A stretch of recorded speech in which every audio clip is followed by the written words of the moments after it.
ආ යාළුවනේ ඉතින් මං ගත්ත අලුතෙන්ම ගත්ත බයික් එක මං ඕගලන්ට මගේ අපේ Facebook page එකේ දාලා තිබ්බා. මේ තියෙන්නේ බයික් එක මං අද ඒක පොඩ්ඩක් හොදන්න තීරණය කරා. මොකද මේක හිරන්න මට තිබ්බේ මෙතනත් මඩ ගාඩ් එක උඩත් මඩ ටයර් වලත් මඩ. ඉතින් ඔක්කොම ගෙදර කට්ටිය බයිනවා මං හොදන්නේ කියලා. මම අද ඉතින් බයින් එක පායලා මං අද හොදන්න පටන් ගත්තා. ඉතින් ඒත් එක්කම තාත්තත් මේ බයිසිකලේ හොදන්න ඕනේ කිව්වා. මේ තියන්නේ මගේ තාත්තගේ බාප්පගේ GN එක දෙන්න එකතු වෙලා තමයි බයික් එක අරන් තියෙන්නේ. දැන් මේකට අවුරුදු 20ක් වෙන උනාට සුපිරියට වැඩ කරනවා මේක. මේක Suzuki GN එකක්. අද හේතුවා ඉස්සර මේක හොදන්න කලින් මේ නිරසල පිටිපස්ස තනිකරම මලකඩ තිබ්බේ. එතකොට මෙතනත් මලකඩ. මේ අපි ඔක්කොම හේදුවා මෙතනත් තිබ්බේ මලකඩ. අපි මේ වයර් බ්‍රෂ් එකකිනුයි ඔයගොල්ලෝ දන්නවා ඇති මේක ඔයගොල්ලෝ දන්නවා ඇති මේක අර පිංගම් හොදන්න ගන්න පිංගම් නැත්තම් වලන් එහෙම හොදන්න ගන්නේ. අන්න ඊ ගෙදර ගිහිල්ලා මේව ගන්න එපා බයිසිකල් හොදන්න කියලා. වෙනම එකක් තියෙනවා නම් පාවිච්චි කරන්න. මේක මම තාත්තා එද ගිහිල්ලා තමයි ගත්තේ වෙනම. මොකද ගෙදර තියෙන එකක් හොදන්න ගත්තොත් එහෙම අම්මගෙන් කුටි කන්න තමයි වෙන්නේ. ඉතින් මායි තාත්තා ගිහිල්ලා මේක වෙනම අරන් ආවා. ඉතින් මේක පාවිච්චි කරලා තමයි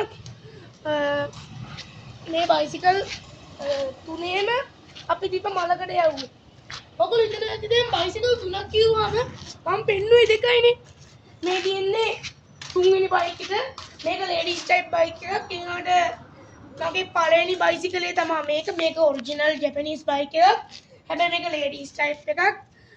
මගේම බයිසිකලේ උඩ මගේම එකක් නෙමෙයි මේක මගේ බාප්පගේ එකක්. බාප්පගේ රටේ ඉන්න එයාගේ බයිසිකලේ දැන් නිකන් මගේ වගේ තමයි. ඉතින් අද මම මේක හේදුවා. මං දැන් පන්ති යන්නේ මං අර කලින් පෙන්නපු මගේ අලුත් බයිසිකලේ. එනකොට ඒකේ යන්න කලින් මම මෙන්න මේ බයික් එකේ තමයි ගියේ. ළමයි මගේ යාළුවා මට වීඩියෝ කරා ලේඩීස් බයික් එක ගෙන්නේ කියලා. එනකොට ලේඩීස් මේ බයික් එක තිබ්බේ නැත්තම් මම පයින් හැවිදන් යන්න ඕනේ ගොඩක් දුර. ඒකින්ද මේ බයිසිකලේ තිබ්බ එක මට ලොකු හයියක්.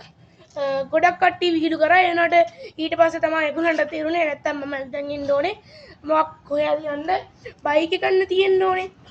ඒකින්ද මට වැඩිපුරම ආදරේ මේ බයික් එකට. මොකද මට පන්ති යන්න එතකොට මගේ අනිත් ගමන් යන්න මගේ යාළුවෝ දේවල් වල යන්න මට මේ බයික් එක තමයි මුලින්ම තිබ්බේ. ඉතින් යාළුවනේ ඔයගොල්ලන්ට කාර් එකක්ද බයික් එකක්ද වෑන් එකක්ද ත්‍රී වීල් එකක්ද තියෙන්නේ කමන්නේ ඔයගොල්ලෝ එක හොඳට හොදලා පිටිසඳ තියාගන්න. මේ අනික මේ ඔයගොල්ලෝ ඒ බයිසිකලයට ආදරෙන් සලකන්න. මොකද ඒක මඩ වෙලා තියෙන්න දෙන්න එපා. ඒක හොඳට හොදලා තියාගන්න. එතකොට ඒ වගේම අපේ හපන්කම් YouTube channel එක subscribe කරන්න. අපේ Facebook page එක follow කරන්න. like කරන්න share කරන්න. ඉතින් යාළුවනේ අතට මම මෙතනින් මගේ වීඩියෝ නවත්තනවා. හැමෝටම bye. ජේසුපීටයි bye.